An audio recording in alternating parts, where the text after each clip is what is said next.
ស្រឡាញ់ស្រណង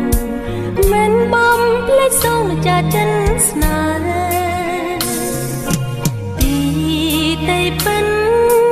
ចិនអិនកាយប្រែរងចាំតែស្នេហ៍ថ្លើមចិត្តទួងផ្លូវឆ្ងាយឆ្លងទ្វីបយ៉ាងណាអូនសូមសច្ចាថារួមស្និទ្ធសូមឲ្យបងមកក្រងខ្សែជីវិត